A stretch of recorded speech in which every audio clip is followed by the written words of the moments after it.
Assalamu alaikum wa rahmatullahi wa barakatuh.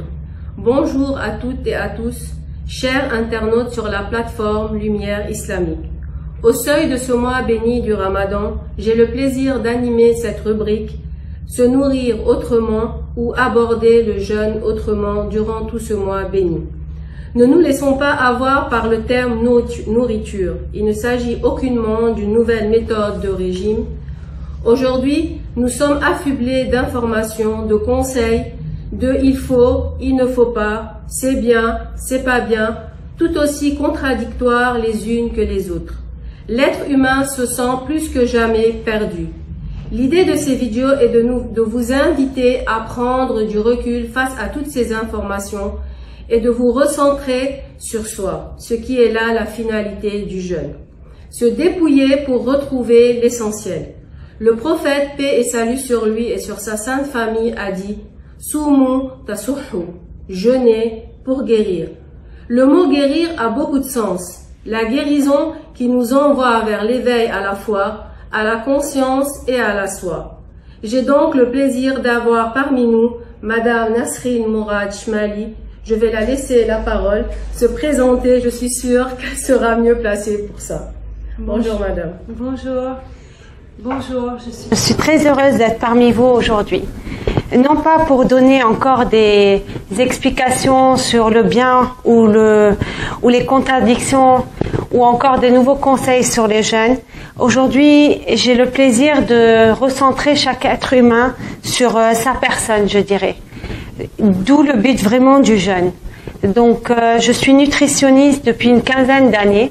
J'ai eu le plaisir de suivre plusieurs personnes sur le chemin de leur bien-être et je suis pleine de gratitude vis-à-vis de ces personnes parce qu'elles m'ont permis de prendre conscience de tout ce qui pesait en fait sur l'être humain.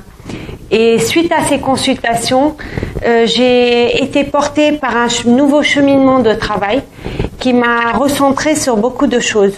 Lorsqu'on est thérapeute, on a tendance à guider, à avoir le rôle de guide vers nos patients, envers nos patients.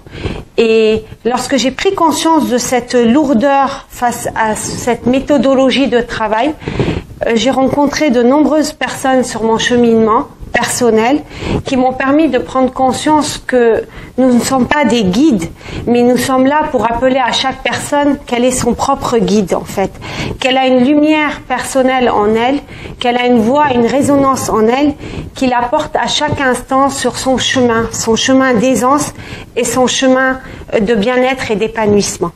Donc aujourd'hui, je suis très heureuse d'être parmi vous pour, à travers ces discussions, d'inviter chaque personne à se rappeler qu'elle est portée par une voix extraordinaire et que pour pouvoir entendre cette voix, en fait, il y a certains outils, certaines pratiques à remettre en place aujourd'hui dans nos vies, pour nous permettre de nous recentrer, de nous retrouver avec cette foi intérieure. Qui est toujours présente. Mais lorsqu'on est happé par des obligations, on est happé par la société, on est happé par les réseaux sociaux, on est happé par plein de choses, on a tendance à s'oublier. Donc, le jeûne ou ce mois-là va nous permettre en fait d'inviter chaque personne à pouvoir se recentrer sur soi. Donc voilà un peu ce que je voudrais aujourd'hui inviter chaque personne à prendre conscience qu'il est temps de se dépouiller de toutes ses croyances, de toutes ses pensées, de son système quelquefois même éducatif qui l'embrigade dans des choses qui ne lui permettent pas de laisser jaillir son être en fait. Voilà. Donc Madame Nasrine, d'après ce que moi j'ai vu, vous m'avez dit que vous êtes diététicienne, énergéticienne holistique. On peut un peu comprendre c'est quoi le mot énergéticienne holistique. Peut-être diététicienne, il y a plein de gens qui savent ça veut dire quoi aujourd'hui diététicienne, manger sainement et tout. Mais le mot énergéticienne holistique, même moi, j'ai dû repartir sur les réseaux sociaux pour voir un peu qu'est-ce que ça veut exactement dire. Bon là, d'après ce que vous avez parlé, j'ai eu une idée de ce que vous avez expliqué. Mais là, peut-être plus détaillé. Bien sûr. L'holistique, c'est prendre l'ensemble de l'être humain. Ça veut dire qu'aujourd'hui, quand quelqu'un venait chez moi quand j'étais, entre parenthèses, juste dans la diététique, la personne venait chez moi et on avait tendance à travailler essentiellement sur la cause. L'holistique ne va pas travailler sur la cause, mais va travailler sur l'ensemble de l'être humain. Ça veut dire voir l'être humain dans toute sa globalité. Okay. Parce que généralement, comme une prise de poids par exemple, ou comme une maladie telle qu'elle est, c'est juste une information physique. C'est le corps en fait qui est notre support, qui nous invite à prendre conscience, à nous informer qu'il y a quelque chose qui ne va pas à l'intérieur de nous, à l'intérieur de cet espace personnel. Donc le corps juste il nous informe par un surpoids, par un diabète, par un cholestérol, par quel que soit, pour nous recentrer sur soi. Donc vraiment ce corps dans l'holistique, on lui redonne sa place. On a tout un état bienveillant vis-à-vis de ce corps. On le recentre comme la clé de tout. Okay. Voilà, le corps devient vraiment notre meilleur ami. C'est notre support de vie. Sans lui, aujourd'hui, cette expérience terrestre ne pourrait avoir lieu. C'est vraiment mis à disposition à chaque instant pour nous permettre d'expérimenter cette vie terrestre. Et généralement, on a tendance à oublier ça. On a tendance à croire que le corps, il est acquis, c'est fini, et on continue notre vie. Mais dans ce cheminement de travail, on va inviter la personne à se recentrer sur elle, à prendre conscience que le corps, il appelle, entre guillemets, au secours pour qu'elle prenne du temps pour lui, qu'elle s'occupe de lui, qu'elle le chouchoute, qu'elle lui offre tout son amour. D'accord. En fait, voilà. Et par rapport aux jeunes, quand on va revoir quelques paroles, on va observer qu'on parle beaucoup de gratitude, on va parler beaucoup de bienveillance, on va parler beaucoup d'altruisme, on va parler beaucoup d'amour, on va parler beaucoup de générosité. Pour moi, ces termes-là doivent être déjà centrés sur soi, qu'on connaisse ces termes-là pour pouvoir les offrir aux autres. Okay. Et plus que jamais, on peut profiter de ce mois-là pour vraiment travailler sur soi. D'accord.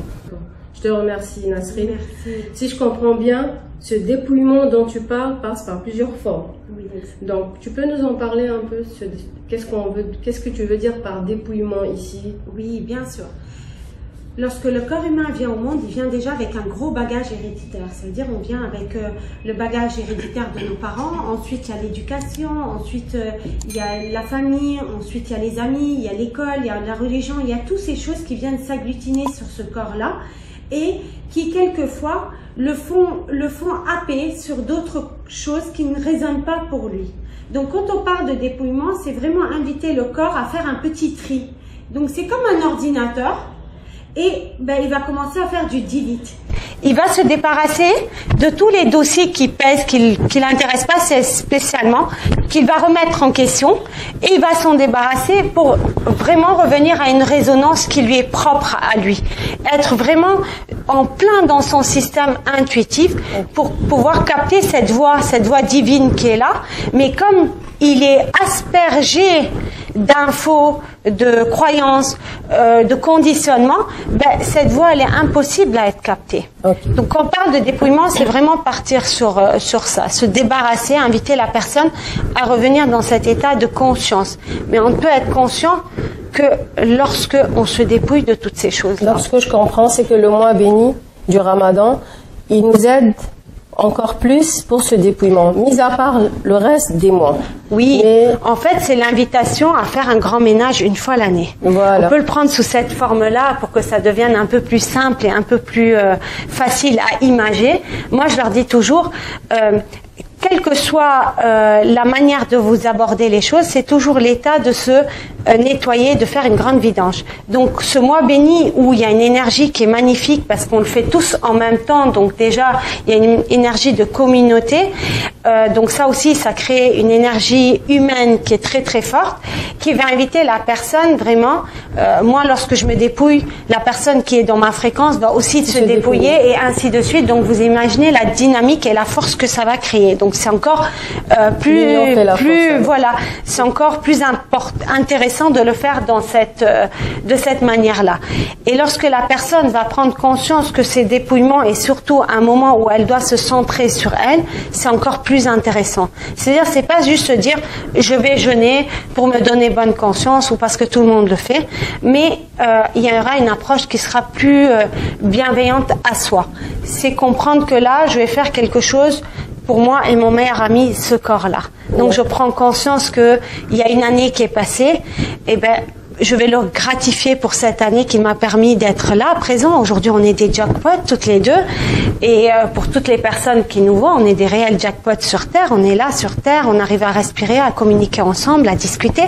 Donc, rendre grâce à ce corps aussi, c'est très important. On a tendance à rendre grâce à tout et n'importe quoi. Mais ce tout et n'importe quoi ne peut exister que parce que ce corps existe. Donc, pour moi, la première chose, c'est gratifier ce corps-là, qui m'est humblement mis à disposition pour me permettre d'être là sur Terre. Et je le gratifie. Je le gratifie en jeûnant, par exemple. Pourquoi? Parce que je l'invite à se nettoyer, à se purifier. Par le jeûne aussi, on a conscience qu'on ne purifie pas que le corps. On purifie aussi le système mental et le système émotionnel, qui sont aussi un ensemble. C'est l'holistique. Pour revenir à ce que tu disais, l'holistique, c'est pas le corps humain seulement la matière. On a tendance à considérer le corps comme que de la matière. Mais on a un système de pensée et on a un cœur, on a des émotions. Et ça aussi, lorsque la personne va se dépouiller, va jeûner, elle va avoir un impact sur tout cet ensemble-là. Notre manière de penser, notre manière d'être, notre manière de communiquer la bonté autour de nous, la gentillesse, toutes ces choses-là. Mais ça aussi, ça va dans le jeûne, si c'est vraiment fait dans cet état de conscience. Comment nettoyer un mental quand on jeûne? C'est parce qu'on nettoie le côlon. Le système digestif est complètement nettoyé. Donc ça aussi, c'est important de prendre conscience que le cerveau, il est directement rallié à notre système nerveux. Dans certains mêmes textes, vous allez observer qu'on parle que le cerveau, le premier cerveau est au niveau du côlon. Et les émotions aussi jaillissent de là-bas. Donc vous imaginez que si on jeûne et qu'on va dans un jeûne vraiment avec énormément de bienveillance à soi, tout ça aussi est en train de se nettoyer. Et les influx qui vont remonter vers le cerveau vont remonter différemment. Notre manière de penser va être différente parce qu'on aura nettoyé notre organisme intérieur. Donc ça, c'est très important aussi à observer. Alors, quelle aide pouvons-nous offrir au corps pour l'accompagner pendant cette période de jeûne? Pour parler, il y a plusieurs outils qu'on peut offrir au corps pour l'aider à se dépouiller. Par exemple, moi, en consultation, je sais que je fais des soins énergétiques et tout. Mais pendant le jeûne, aujourd'hui, parce qu'on va vraiment essentiellement se baser sur le jeûne, c'est l'intérêt de nos discussions, le jeûne, aujourd'hui, il y a une manière d'aborder le corps avec beaucoup de bienveillance. On répète ce mot-là qui est important. Ça veut dire aujourd'hui, tu l'as dit en introduction, je ne vais pas donner des conseils pour comment jeûner parce que les conseils que je vais donner, ce sont mes conseils à moi. Ça veut dire qu'ils seront axés essentiellement sur les besoins de mon corps qui s'appelle Nasrine. Mais je ne pourrais pas donner des conseils pour Amal parce que je ne peux pas écouter la voix de Amal. Tu es la seule à pouvoir écouter ta voix, je suis la seule à pouvoir écouter ma voix. La question à se poser, c'est plutôt comment pouvoir écouter cette voix intérieure pour pouvoir répondre aux besoins de ce corps-là. Donc, comment écouter cette voix intérieure?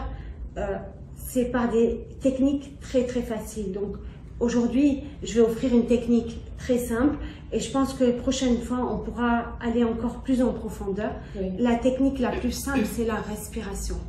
Lorsqu'on jeûne toute la journée, on enlève l'eau du corps, on enlève les aliments du corps. Mais n'oubliez pas qu'il y a d'autres sources d'énergie du corps et que quelquefois on a tendance à les oublier. Donc la source d'énergie du corps, la première, ce n'est pas l'alimentation, c'est la respiration. C'est ce souffle, ce ruh qu'on recherche. Et lorsque vous l'apportez à ce corps, il y a une connexion extraordinaire qui se fait entre l'âme et le corps et tout se passe. C'est comme une marionnette que tu actives et qui devient de la vie. Et à partir de là, le corps a la capacité naturelle de pouvoir métaboliser tout ce qu'il a besoin. Au début, il y a quelques années, on pensait que le corps avait besoin de protéines, avait besoin de vitamines, avait besoin d'oligo-éléments. Mais aujourd'hui, on a découvert avec les recherches et tout, que le corps a la capacité magique et extraordinaire de métaboliser tout ça seul. C'est-à-dire qu'on n'a pas besoin de voir si on mange sainement ou pas, ou s'il faut ça dans notre assiette. Il le métabolise. Avec quoi? Avec l'eau et la respiration. Et comme pendant le jeûne, il n'y a pas d'eau, on va vraiment inviter les gens à porter leur attention essentiellement sur leur respiration. La respiration, elle est un point très important. Et lorsqu'on jeûne, j'invite vraiment les personnes par leurs techniques de méditation et surtout la prière à profiter de ces moments pour repomper le corps dans la journée. Le corps est en train de faire pendant le jeûne un travail intense que vous n'êtes pas conscient, qu'on ne voit pas, donc on pense qu'il n'y a rien qui se passe dedans, mais il y a un travail énorme qui est en train de se passer et l'oxygène permet d'activer ce processus-là. Aussi, quand on jeûne, malheureusement, on est encore dans nos modes de fonctionnement. On va au travail, on s'occupe des enfants, on s'occupe de la maison. Ça veut dire qu'on n'est pas en pause pour permettre au corps juste de jeûner, mais on continue dans notre vie. Donc, la respiration, elle est super importante à ce moment-là. Elle permet au corps de trouver vite son énergie pour continuer à dépouiller ce qu'il est en train de dépouiller. D'accord? Et c'est cette connexion à soi par la respiration. La respiration, elle connecte à notre soi intérieur et elle nous connecte au divin.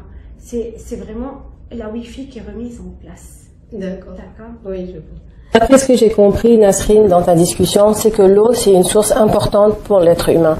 Bon, comme on dit même chez nous dans la religion, dans le Coran, c'est écrit dans le Coran que وَجَعَلْنَا مِنَ بِسْمِ اللَّهِ الرَّحْمَنِ الرَّحِيمِ وَجَعَلْنَا مِنَ الْمَاءِ كُلِّ شَيْءٍ حَيٍّ. On a fait de l'eau, on a donné une vie on a donné la vie avec l'eau. Exactement. Donc, d'après ce que j'ai compris, tu as dit que l'eau c'est très important. C'est très important. Mais là, dans le mois de Ramadan, comment faire sans boire de l'eau toute une journée? Comment compenser cette eau avec autre chose? Exactement. C'est une très très belle question et elle est très pertinente et très intéressante. La première cellule de ce corps a été créée grâce à l'eau. L'eau, le soleil, l'oxygène, et voilà ce merveilleux corps qui a été créé. Donc, la place de l'eau est fondamentale. Donc, lorsque pendant le jeûne, pendant la période de jeûne, le corps est en train vraiment de faire un travail de fond et malheureusement il y a du manque de l'eau. Donc, ce qui est impératif, pourquoi j'ai parlé de la respiration va permettre à l'eau qui va être utilisée pour nettoyer à l'intérieur et pour nous permettre d'aller, de venir, de parler, de réfléchir et tout ça, de ne pas être gaspillée inutilement, d'être maintenue jusqu'au soir, jusqu'à la coupure. Donc moi j'invite les personnes vraiment le matin d'essayer de se réveiller, pas pour manger, mais surtout pour s'hydrater. Donc hydratez-vous correctement en conscience. Il y a des gens qui disent que bon, pardon Nasrine, il y a des gens qui disent que bon, moi je ne veux pas me lever aujourd'hui, j'ai pas envie de me lever au suhour, bon je peux rester toute la journée. Donc ce que j'ai compris Nasrine, ce que tu es en train de dire, que même pour juste boire de l'eau, il faut au moins se lever.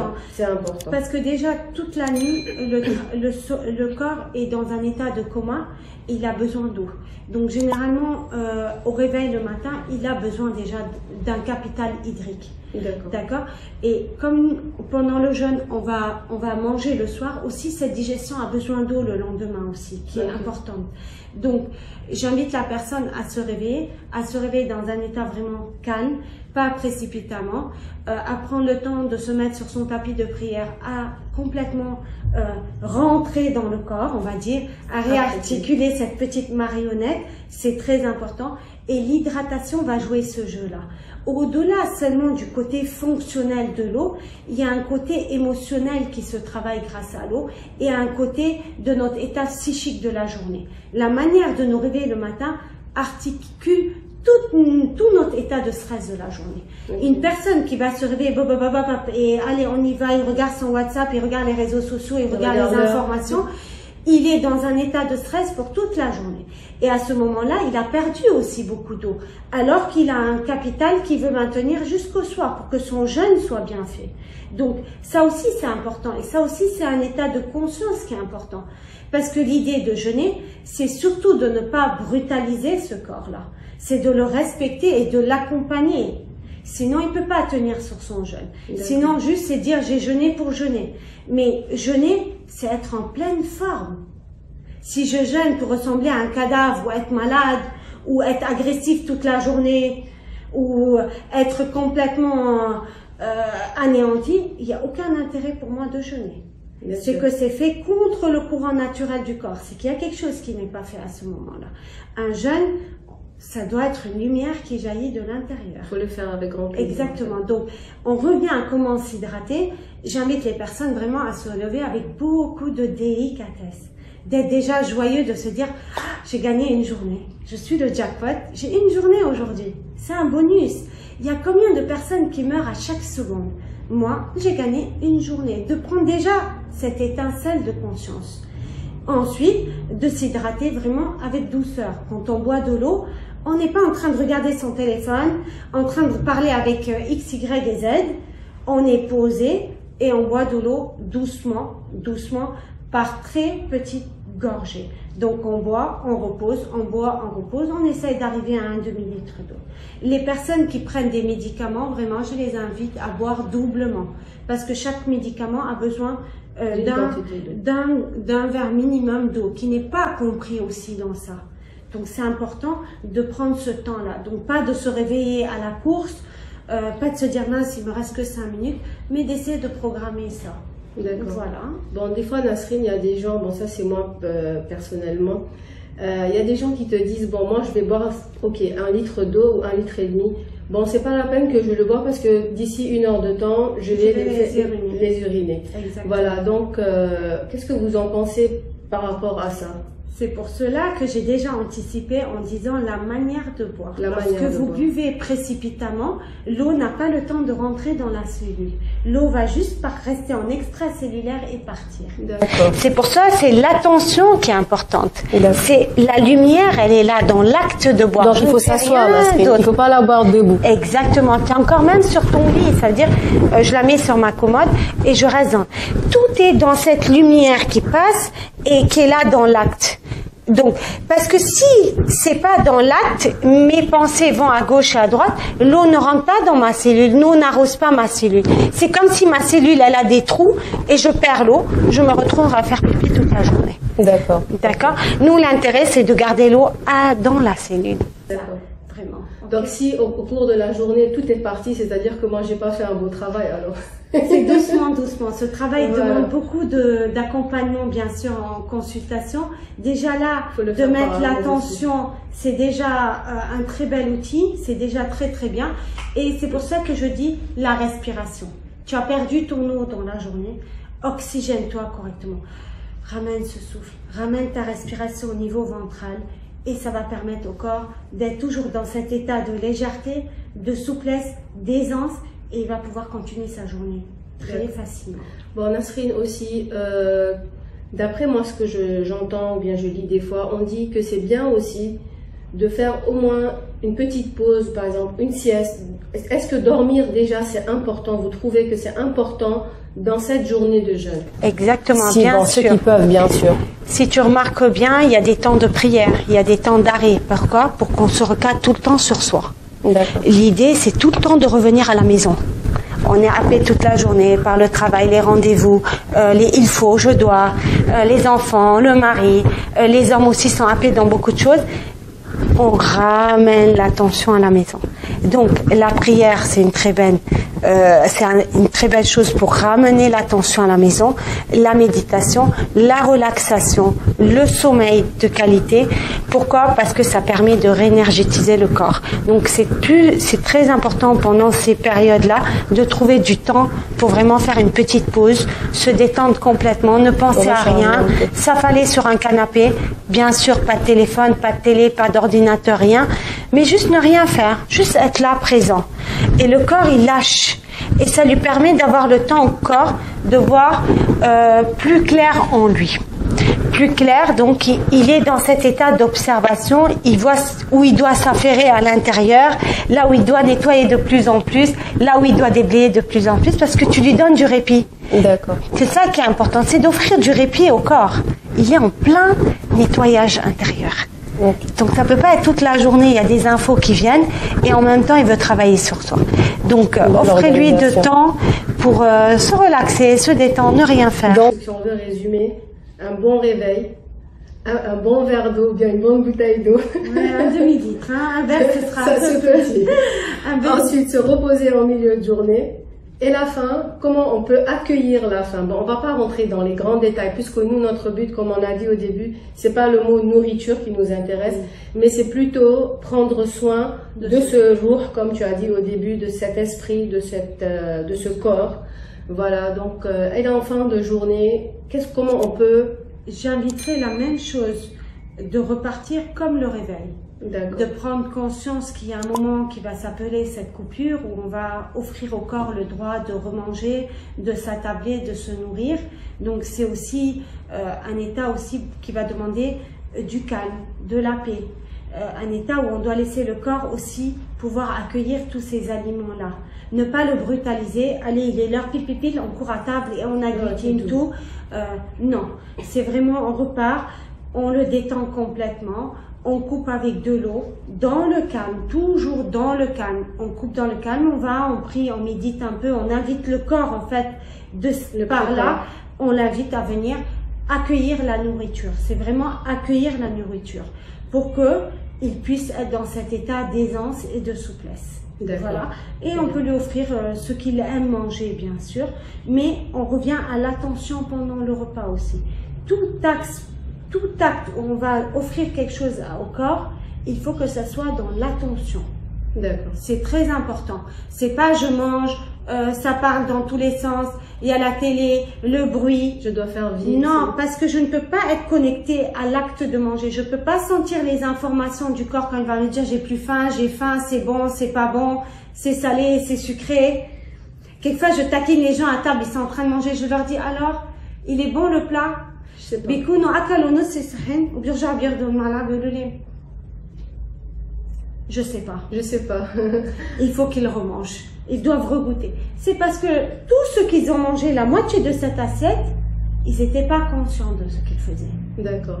Et ça, je dirais, fatigue plus le corps qu'autre chose parce que ça n'a pas été assimilé par la cellule. Donc la cellule va se trouver encore avec une charge de travail. C'est ça qui est important de comprendre l'attention.